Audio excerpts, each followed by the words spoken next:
Is the Philippines ready for sustainability? Can the country take the lead globally in adopting a new sustainable way of doing business?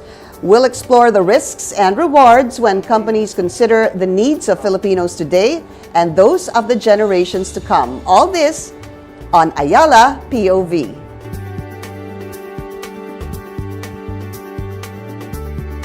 I'm Pinky Webb, and this is Ayala POV, the show that never stops sharing the insights and perspectives of today's thought leaders, making them more accessible for every Filipino. Joining me now to give his take on this matter is the founder and Chief Innovation Officer of business consultancy firm Resonance Global, Mr. Steve Schmida.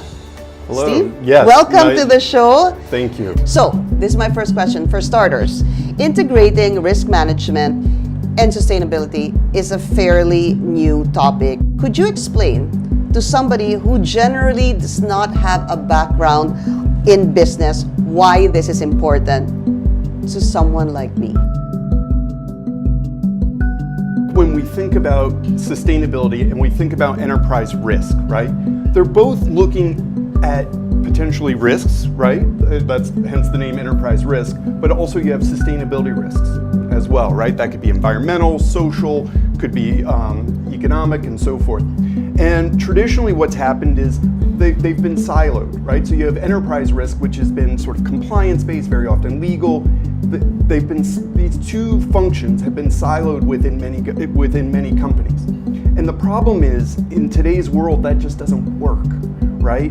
Because many of the issues, right, that are risks for companies are both sustainability and enterprise-based.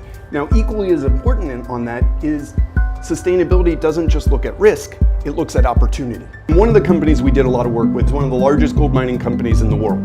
They had trouble getting social license to operate, right? They had trouble building relationships with communities and so forth. And that social license to operate essentially became an enterprise risk for the firm, right? Because if you can't operate in a community to extract the resource, you can't do your business. And the company made a very sustained commitment over several years to get it right, to build relationships with communities, to get the reporting right, and to set themselves up so that they can maintain social license to operate in some very complicated situations around the world. Can you share with us ways that you can suggest, for example, risk-free, of course, that everyone can help to make this world more sustainable and, of course, a better place? I think the first place to start is the UN Sustainable Development Goals, right? And if you look at those 17 goals, find one that relates to your life, that you can affect. Maybe it's agriculture, maybe it's around water, maybe it's around educating children, and focus on that one thing, right? And do it well, right?